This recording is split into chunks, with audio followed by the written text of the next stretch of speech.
ಸ್ನೇಹಿತರೆ ನಮಸ್ಕಾರ. ನೋಡಿ, ನೀವು ದೇಶಭಕ್ತಿ ಹೆಸರಲ್ಲಿ ಎಷ್ಟೇ ಪಾಕಿಸ್ತಾನನ ಬಹಿಷ್ಕಾರ ಮಾಡಿ, ಎಷ್ಟೇ ಪಾಕಿಸ್ತಾನಿ ಕಲಾವಿದರನ್ನ ಭಾರತಕ್ಕೆ ಬರದಂತೆ ತಡೀರಿ, ಅಥವಾ ಎಷ್ಟೇ ಪಾಕಿಸ್ತಾನಿ ಆಟಗಾರರನ್ನ IPLಗೆ ಸೇರಿಸ್ಕೊಳ್ಬೇಡಿ.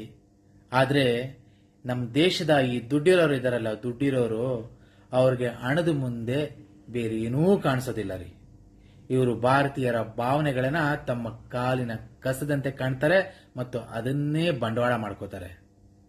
ಅದು ಈಗ ನಡೆದಿದೆ. ದಿ 100 ಲೀಗ್ ಅಂತ ಒಂದು ಹರಾಜ್ನಲ್ಲಿ ಸನ್ರೈಸರ್ ಪರವಾಗಿ ಕಾವ್ಯ ಮಾರಣಿದಾರಲ್ಲ, ಅವರು ಅಬ್ರಾರ್ ಅಹಮದ್ ನನ್ನು ಸುಮಾರು 2.5 ಕೋಟಿ ರೂಪಾಯಿ ನೀಡಿ ಖರೀದಿ ಮಾಡಿದ್ದಾರೆ.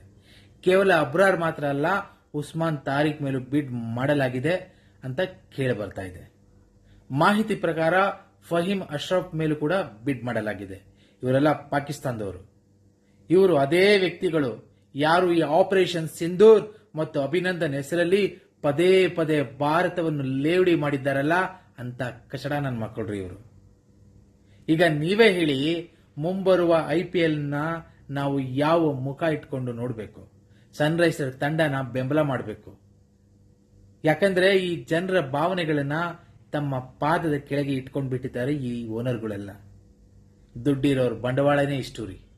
ಅವರಿಗೆ ಜನರ ಭಾವನೆಗಳು ನಮ್ಮನ್ನ ಇಟ್ಕೊಂಡು ಅವರು ದುಡ್ಡು ಮಾಡ್ತಾರೆ.